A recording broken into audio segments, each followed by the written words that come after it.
नमस्कार. भगवद्गीता भावार्थमध्ये आज आपण अध्याय 3 मधील श्लोक 21 ते 25 पाहणार आहोत. श्लोक 21. यद्यदाचरति श्रेष्ठ तत्तदेवोत्तरो जना स यत्प्रमाणं कुरुते लोकस्तदनुवर्तते. कुरुते म्हणजे करतो, अनुवर्तते म्हणजे पदचिन्हाचे अनुसरण करतात. आता श्रेष्ठ व्यक्ती जे जे करते त्याचे अनुसरण सामान्यजन करतात. आपण जसं मोठी लोक आपल्यातली करतो तसंच आपल्या अनुसरणीय कृत्यांनी ती जे जे आदर्श घालून देते त्यानुसार सारे जग कार्य करते. म्हणजे पहा, सामान्य जनांना अशा नेत्याची नेहमी गरज असते जो व्यावहारिक आचरणाद्वारे लोकांना शिक्षित करू शकतो. एखाद्या शिक्षकाने शिकवण्यास प्रारंभ करण्यापूर्वी योग्य वर्तन केले पाहिजे आणि जो या प्रकारे शिकवतो त्याला आचार्य किंवा आदर्श शिक्षक असं आपण म्हणतो. बरोबर आहे की नाही? राजा किंवा राज्याचा प्रमुख, प्रशासक, पिता, शालेय शिक्षक या सर्वांना साधारणतः नेते किंवा गुरु मानतो आपण. त्याच्यावर अवलंबून असणाऱ्या लोकांची मोठी जबाबदारी असते. म्हणून त्या सर्वांनी पारंगत असणे आवश्यक असते. म्हणजे त्यांचे आचरणही चांगले असले पाहिजे, है ना? आता श्लोक 22 पाहूया.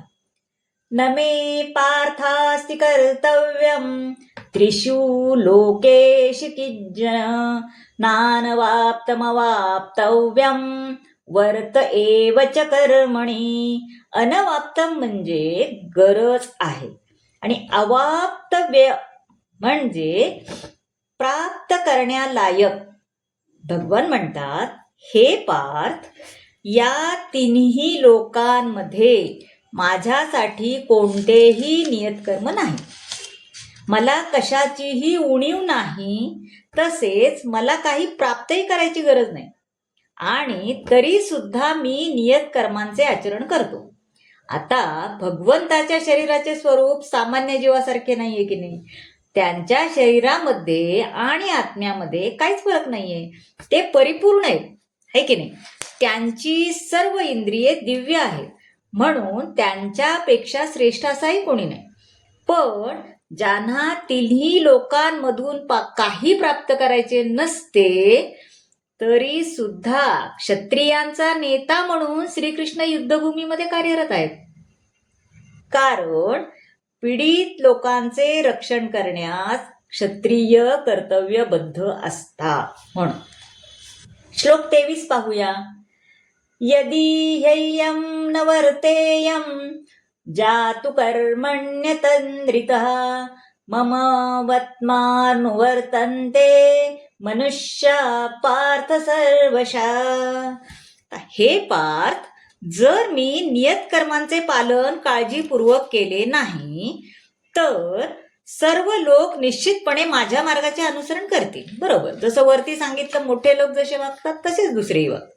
म्हणजे सामाजिक शांततेचा जर समतोल राखायचा असेल तर प्रत्येक सुसंस्कृत व्यक्तीसाठी परंपरागत असे कौटुंबिक रीतिरिवाज आहेत, हो की नाही? आपण म्हणतो ना, आमच्या घरी असंच चालतं, त्याप्रमाणे आहे. जरी असे नियम भगवान श्रीकृष्णासाठी नसून बद्ध जीवांसाठी असले तरी धर्माचे संस्थापन करण्यासाठी त्यांनी सर्व नियमांचे पालन केले. कारण त्यांनी तसे केले नसते तर सामान्य लोकांना पण त्यांच्याच पदचिन्हाचे अनुसरण केले असते ना, असे झाले असते.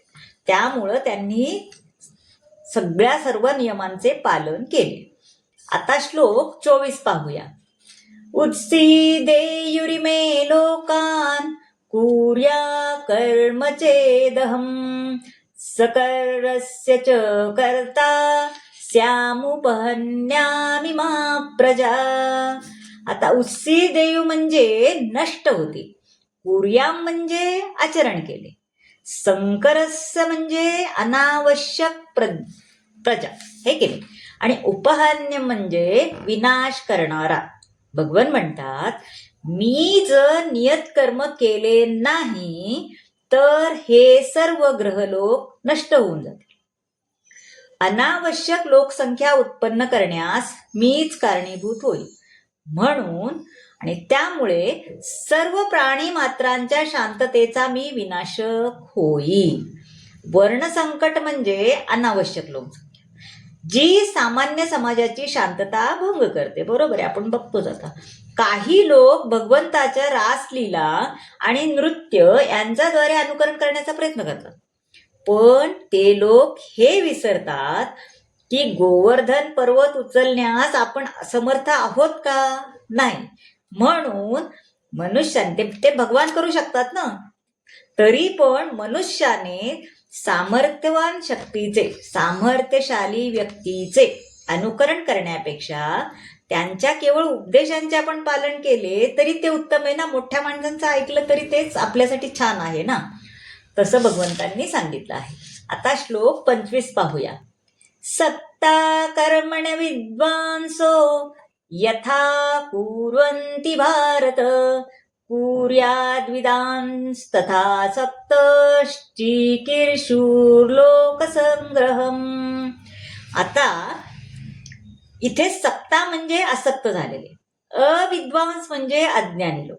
ज्याप्रमाणे अज्ञानी लोक फलाच्या आसक्तीने आपले कर्म करतात, त्याचप्रमाणे लोकांना योग्य मार्गावर नेण्याकरता विद्वान मनुष्याने अनासक्त होऊन कर्म करावे.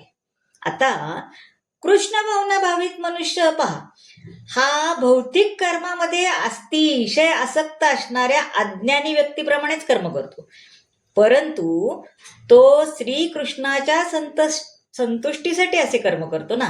तर अज्ञानी व्यक्ती काय करतो? आपल्या इंद्रिय तृप्तीसाठी असे कर्म करतो. म्हणून कृष्णप्रेमी व्यक्तींनी असे कर्म करावे आणि कृष्ण भावनेच्या हेतुप्रीत्यर्थ कसे उपयोगात आणावे हे सामान्य लोकांना दाखवणे आवश्यक आहे. तर मंडळी, कसा वाटला आजचा भाग नक्की सांगा, कमेंट करा मंडळी. आणि तुम्हाला जर हा भाग आवडत असेल, माझं सांगितलेला भावार्थ आवडत असेल तर चॅनलला लाईक करा, शेअर करा, सबस्क्राईब करा आणि हो, कमेंट नक्की करा. धन्यवाद.